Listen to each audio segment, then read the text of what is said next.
నమస్కారం. ఈటీవీ 360కి స్వాగతం. ముందుగా ప్రధానాంశాలు. ఇరాన్పై అమెరికా ఇజ్రాయెల్ ముప్పేట దాడి, సుప్రీం లీడర్ ఖమేనీ మృతి.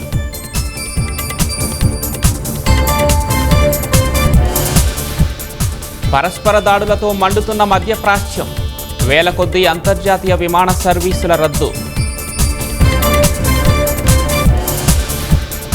ఉద్రిక్తతలపై భారత ఆందోళన, చర్చలకు సూచన. హార్మూజ్ జలసంధి మూతతో చమురు ధరలకు రెక్కలు. వేట్లపాలెంలో చిన్న నిర్లక్ష్యానికి పెద్ద ప్రాణ నష్టం, ఇనుప దిమ్మెతో చిచ్చుబుడ్డి కూరుతుండగా విస్ఫోటం.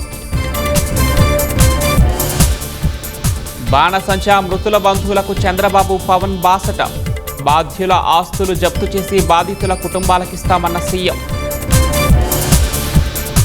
అమరావతిలో రూపుకొస్తున్న న్యాయనగరి, జ్యుడిషియల్ అకాడమీ నిర్మాణానికి నేడు సీజేఐ శంకుస్థాపన. పరాయి భాష మోజులో పడి మాతృభాష మరవద్దు, తెలుగు ప్రపంచ మహాసభల్లో వక్తల పిలుపు. గెలిస్తే సెమీస్కి, ఓడితే ఇంటికి. టీ20 వరల్డ్ కప్లో నేడు భారత్ విండీస్ అమీతుమీ.